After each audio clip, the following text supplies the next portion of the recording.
Well done, Australia. Well done. Congratulations. Well done to David Warner. All the critics who hated him, he became the man of the tournament. Adam Zampa may have deserved it, but David Warner's innings in the semi-final.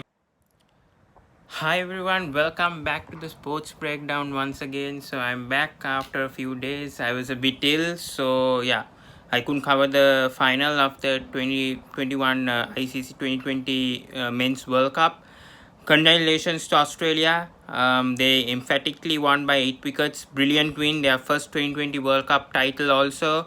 And they have won 6 ICC tournaments, if I'm not mistaken. And if you include the 2 ICC Champions Trophy, then it becomes 8. So well done to Australia once again, to Aaron Finch and the boys. I think toss has delivered a big effect in this 2020 World Cup, and I think Aaron Finch has won 6 out of the 7 tosses in the matches. So I mean in this 2020 World Cup, which is amazing. Which is why Australia have been very consistent in this 2020 tournament. Besides that group match game against England, when Middlemarsh was dropped, I think, in that match, and they collapsed. Australia, I think, were all out, I think, for 120 odd runs in that match. So that was the only match where Australia were inconsistent. But otherwise, they've been really, really good. And key positives for Australia also. David Warner coming back to form, scoring 289 runs, man of the tournament for this 2020 World Cup. He's been a big plus. Adam Zampa picking up 12 wickets, not behind, obviously, to get the man of the tournament from this year. He's been really good for me. I think actually Adam Zampa deserves that man of the tournament for 2020 World Cup, but we need to feel sympathy for David Warner for all the efforts he has played in this 2020 World Cup, especially in the semi-final and the final. He's been very consistent, even in that last match against West Indies. So yeah, and thanks to Sri Lanka, obviously, for bringing David Warner back to form, because as you can see, he's been very consistent since that match. And yeah, he deserves it. Yeah, he deserves it. Another name, Josh Hazelwood. Brilliant lines, consistency wise, the lengths that he is bowled, continuing his form from the IPL itself, with CSK, winning the IPL title, obviously Chennai Super Kings, bringing that form to the 2020 World Cup. Josh Hazelwood has been a sensation for Australia in this 2020 World Cup. Better than Stark, obviously better, and more consistent. Stark had to be leading the fast bowling lineup, but in the finals, as we go through, he was very, very expensive. But can't say, because in his last over, I think Williamson targeted that over of Stark. Yeah. But moving back to the finals, yes, we'll quickly summarize the match.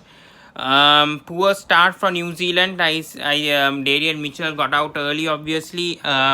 A bad start for New Zealand, getting Mitchell out early, obviously Hazelwood. But Kane Williamson, I think he had an average of 12 or 13 coming to this final against Australia, but scores 85.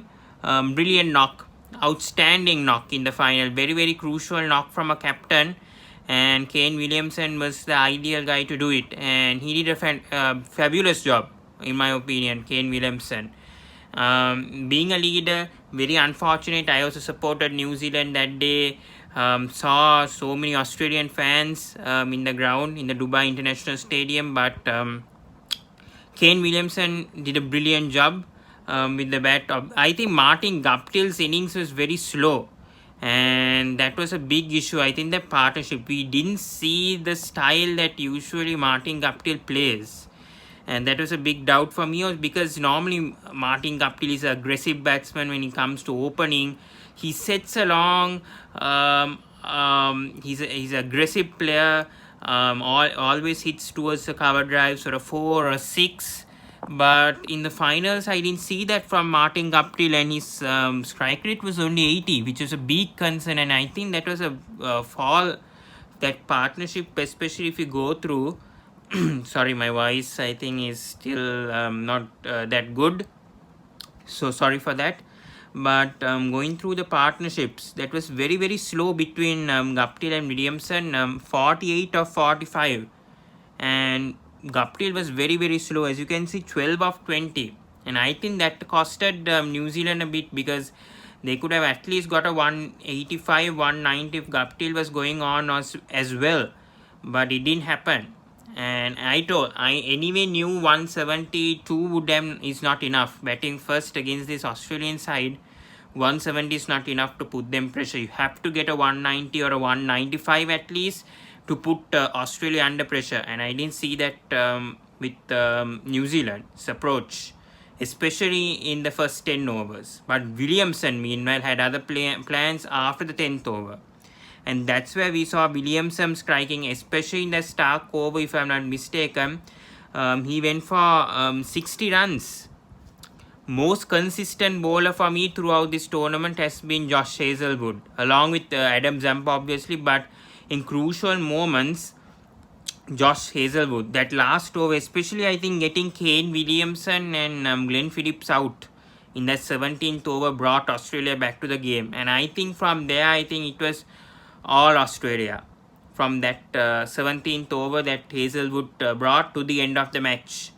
Josh Hazelwood has been a sensation, a marvelous bowler. He knows where his thinking box is brilliant, and the way that he plans, plan A, plan B, he always has a plan. And wherever he bowls to the New Zealand batsman, he had a plan. He knew where to pitch the ball. Obviously, we saw bowling mostly on the offside, mostly for right-handers, even for left-handers. So he had a plan, and he executed it brilliantly. We saw that in the semi-finals also against Pakistan. I'm very impressed with Josh Hazelwood a lot, and he's impressed me a lot. But Kane Williamson's batting also, we can't mistake. 75% control. Most productive shot has been the slog shot. Most of his runs obviously on the leg side towards fine leg. So Williamson did a great job. Unfortunately got out at a crucial time, and yeah, they got to 172 for 4. For me, it's not enough. Have to target 185, 190 to put Australia under pressure. That's not even enough for me in the final. I think with Australia, you have to put a 195 or a 200 at least to put them seriously under pressure. Yeah, but 190 target would have been 190 batting first would have been ideal on this pitch. Yeah, coming to that bowling, Mitchell Starc, can't blame him that much because he was very expensive. He went for runs against Williamson. You cannot, with the extra pace, obviously, cannot blame much of him that day. It happens to any bowler. You can go off. We saw that with Ish Sodhi, obviously, with New Zealand also. He had an off day. Maxwell was a bit expensive. Pat Cummins was good. Even though he didn't pick up a wicket, I think Pat Cummins, his economy was good. Adam Zampa has had a brilliant tournament. 1 for 26 also. Brilliant bowler. Very underrated bowler before the 2020 World Cup. Obviously was not even brought to RCB also for the second leg because of his form. But he has proved everyone wrong, and hopefully he goes to another team for the next IPL, because he is a bowler that he has the capacity and the capability to do well in future tournaments, and especially for Australia in ODIs also. So yeah, he has a big future ahead. Yeah. But talking about Australia's batting, David Warner, no questions, he's come back to form. Great news. He had a bad IPL with SRH, so much tension with the board and David Warner. But I think now any IPL team will be wanting David Warner. He'll be the hot property. I think for IPL, along with David Warner, I think Mitchell Marsh, superb. He's been a sensation for Australia, coming at number 3. A new position for him, obviously. When he batted in the West Indies tour, he was consistent in that. In the West Indies tour, then did well in the Bangladesh tour in Bangladesh, where I think he was the most consistent batsman there as well in both tours. Then doing it in the 2020 World Cup final, a big moment obviously for him, and becoming man of the match also. he played a very crucial innings along with David Warner when Aaron Finch was out in the second over, I think, of a bounce off Bolt, which I think Bolt has been brilliant in this 2020 World Cup as well. No mention about that. I can't forget about Bolt's contribution in this 2020 World Cup. He's been brilliant. Even Tim Southee also has to be given a mention. But Bolt has been brilliant. We know how many years he's been consistent, and he's bringing that up, ensuring New Zealand comes to the finals always. Bolt has been a key part of this New Zealand side, and hope he continues. But he's been a sensation. Brilliant lines, obviously getting Warner also out in a good length delivery, pitched, getting Warner out, trying to attempt a sweep through leg, and brilliant bowling, but not enough. The rest of the bowlers were surprised, and especially Sodhi and Mitchell Santner. Can't blame Santner much, but Sodhi was poor, very, very poor that day in the final. I don't know what happened to his form. Is Sodhi compared to Adam Zampa, he was out. His rhythm was gone. We saw that when he drifted the ball, didn't pitch in the right lens, was not concentrating. In my opinion, I think the match got to him, the pressure got to him, and he didn't do a good job. Adam Milne, meanwhile, his first over was very, very poor, going for 15 runs, but a good comeback from Adam Milne, but nobody was able to pick up wickets. Even Southee was expensive that day. Neesham's over went, the pressure went to New Zealand's bowlers, and they couldn't cope with it. And this was not the usual New Zealand bowling. I don't think even Dew played a factor that much in this match, because even Australian bowlers didn't struggle that much with the Dew in the last 5 overs. So Dew might have played a factor later on, but it was too late, and only Bolt got wickets, and could be a factor batting second. I mean, Australia were too good. Middlemarsh and even Maxwell finishing off with a reverse shot, and Australia won their first 2020 World Cup. Dew might have played a factor, but I didn't see that much Dew that day. But obviously batting's losing the toss was a big factor here for New Zealand. I think if they won the toss, the match should have been different. But what's to be done, and credit well done. Middlemarsh, obviously man of the match. David Warner, player of the series, and a good tournament for Australia overall. They deserve the 2020 World Cup. Middlemarsh did a great job, and Cricket Info's MVP says Kane Williamson had a total impact of 124.50. Josh Hazelwood second, and Trent Boult third. So it's been a good World Cup. I had to cover the final, obviously. I know it's late. I was planning to do a watch along of the final, didn't work out in the second innings, and then bringing the Cricket Connoisseur obviously for a preview, but I got sick, unfortunately, got dengue, so couldn't do. I'm still having it, so I need to not do long videos. But when it comes to Bolt also, you see 2 for 18, 4 overs, 2 wickets, I think 1 wicket on offside and the other wicket on leg side. Right-handers a lot. He's bowled too, yes.